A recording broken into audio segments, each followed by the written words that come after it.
በአሁን ወቅት በ5250 አባወራዎችና እማወራዎች ስር የሚገኙ ከ26250 በላይ የቤተሰብ አባላት በዚህ ፕሮግራም እየተደገፉ እንደሚገኙ የፕሮግራሙ ስራ አስኪያጅ አቶ ታመነ ተስፋዬ አስታውቀዋል። ፕሮግራሙ በክልላችን በሁለቱ ዞን በምዕራብ ኦሞ ዞንና በዳውሮ ዞን ውስጥ ነው ስራዎችን የሚያካሂደው። በሶስት ወረዳ በአምስት መሬት ገጽታ ወይም ላንድስኬፕ ላይ ስራዎችን ያካሂዳል። ወደ 5250 አባ እማወራዎች ተመዝግበዋል። በእነኚህ በአባወራ እማወራ ውስጥ ወደ 26250 እና ከዛ በላይ የሆኑ ቤተሰብ ተጠቃሚ ይሆናል። ምርትና ምርታማነትን ለማሳደግ በሰብል በእንስሳት እርባታና በተፈጥሮ ሀብት ጥበቃ ላይ ሳይንሳዊ ዘዴዎችን በመጠቀም እየተሰራ ነው ብለዋል። በወጣቶች ስራ ዕድል ፈጠራ በ2017 ዓ.ም በማህበር የተደራጁ ወጣቶች በአቮካዶ ችግኝ ማፍላት ስራ ብቻ እስከ 700 ሺህ ብር የሚደርስ ገቢ ማግኘታቸውን ጠቁመዋል። ወጣቶችን በኢንተርፕራይዝ አደራጅተናል። በ2017 ላይ ወደ 42 የሚሆኑ ወጣቶች አደራጅተናል። እነኚህ ወጣቶች እንደ ፍላጎታቸው በፍራፍሬ እንደራጃሉ አደራጀናቸው። በጥቅሉ 700 ሺህ ብር ነው ሽጦ ያገኙት። ማጂ ላይ ያደራጁት 150 ሺህ፣ ሎማ ላይ ያደራጁት 350 ሺህ፣ ገና ላይ ያደራጁት 200 ሺህ ብር ሽጦ ያገኙታሉ። አምና 62 ሺህ እና ከዛ በላይ አቮካዶ ችግኝን ለአርሶ አደር አዳርሰናል።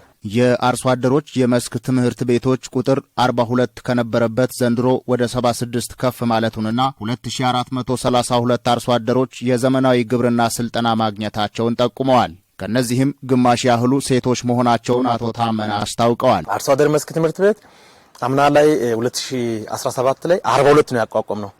አሁን በ2018 ተጨማሪ ጨምረን 76 አድርሰናል። 2432 አርሶ አደር ተሳታፊ ነው። 1216 ወንድ 1216 ሴት 50 ለ50 አደራጀ ነው። የወጣቶችን ተጠቃሚነት በ45% ፕሮግራሙ በሚያካሂደው ተግባራቶች ላይ 45% ተሳታፊና ተጠቃሚ መሆን እንዳለበት ትኩረት ያደርገዋል። ዘንድሮ 4 አነስተኛ የመስኖ ፕሮጀክቶችን ለመገንባት እየተሰራ መሆኑን አንስተው ለሁለቱ ግንባታ የመሰረት ድንጋይ መቀመጡን ገልጸዋል። 5 የንጹህ መጠጥ ውሃ ተቋማትን ጨምሮ የገበያ ማዕከላትንና ሌሎችንም ተቋማት የመገንባት ስራዎች በሂደት ላይ ናቸውም ብለዋል። 2017 ላይ ወደ 3 አነስተኛ መስኖ ፕሮጀክቶችን ያስጠናነዋል። ጥናት ሂደቱ ከልየታ እስከ ጨረታ ያለው ሂደት ተጠናቋል።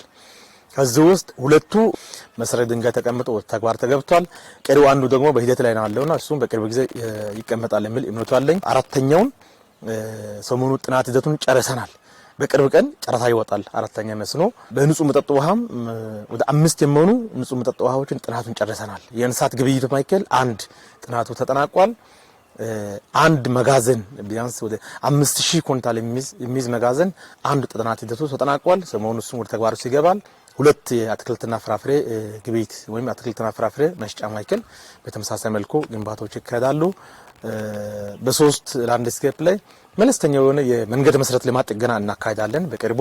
የፕሮግራሙ ስራ ለአየር ንብረት ለውጥ የማይበገር ከአካባቢ ብክለት የጸዳና ስርዓተ ጾታን ያማከለ እንዲሁም 50 በመቶ ሴቶችንና 45 በመቶ ወጣቶችን ያሳተፈ እንዲሆን እየተደረገ ነውም ብለዋል። ፕሮግራሙ በዋናነት ትልቁ ዓላማ አድርጎ የያዘው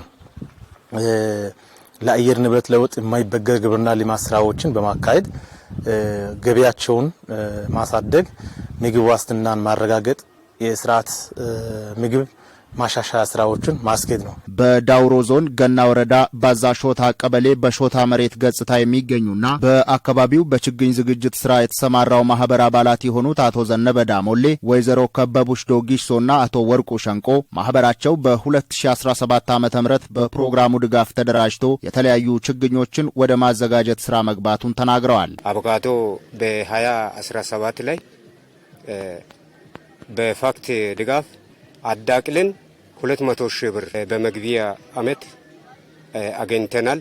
4000 ችግኞች ሸጠን 200 ሺህ ብር በጥምርታ አካውንት ላይ አግብተን አሁን 4200 ችግኞች አዳቅለን 3800 ችግኞች ያልተዳቀለ ያለ። ከዛ በፊት ስራ አጥነን አሁን ስራ አግኝተን እየሰራን ወጣቶች ስራ አጡትን ሁሉ ስራ ድርሻ ሰጥተዋል። አንደኛ የፋፋያ፣ ሁለተኛ የሳር የማኖ የአቮካዶ ብዙ ለውጥ ውስጥ እየገቡ ናቸው።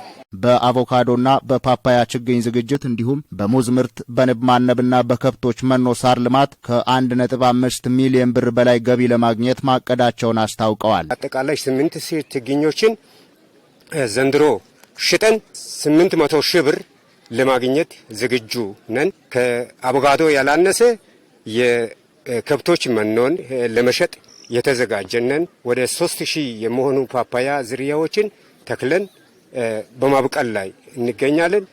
እነኚህ ሁሉ 1.5 ሺህ ብር የሚያወጣ ንብረቶቻችን በእጃችን ዛሬ አለ።